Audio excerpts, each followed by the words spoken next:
আজকে বানাবো লইট্টা শুটকির ঝাল ঝাল একটা ভর্তা। এভরিওয়ান, আসসালামু আলাইকুম। কি অবস্থা সবার? সবাই কেমন আছেন? তো চলুন আর কথা না বাড়িয়ে এই ঝাল ঝাল ভর্তাটা রেডি করে ফেলি।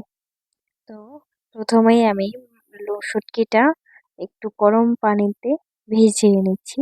তারপর ভিজে গেলে নরম হয়ে যখন আসবে এটার ভেতর থেকে মাঝখানে এই যে শক্ত একটা কাঁটা থাকবে ওইটা ফেলে দিব। তারপর কড়াইয়ে দিয়ে দেব সরিষার তেল এবং ওই তেলের মধ্যে আহ, শুটকিটা এবং রসুনটা একটু ভেজে নেব।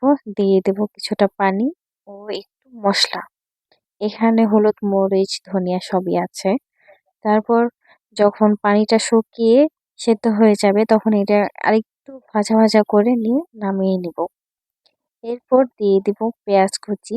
পেঁয়াজ কুচিটাও একটু ভেজে নেব। ভেজে নামিয়ে দিয়ে দেব শুকনা মরিচ। শুকনা মরিচগুলো একটু ভেজে আমি নিয়ে নেব। এই ভর্তাটা যত বেশি ঝাল হবে তত বেশি মজা হবে। আমি একটু ঝাল ঝাল করেই বানিয়েছিলাম এবং এটা খেতে অনেক মজা হয়েছিল। এবার সবকিছু একসাথে মেখে নেওয়ার পালা। আর ভিডিওটা আপনার কাছে কেমন লাগলো অবশ্যই কমেন্ট করে জানাবেন এবং এরকম সুন্দর সুন্দর রেসিপি পেতে আমার চ্যানেলটি অবশ্যই সাবস্ক্রাইব করে রাখবেন।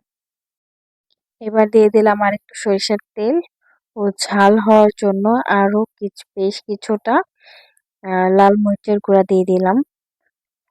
এবার এটা মেখে নিব এবং এই ভর্তাটা খুবই ঝাল হয়েছিল এবং অনেক মজা হয়েছিল। এবার সবশেষে দিয়ে দিলাম একটুখানি লেবু।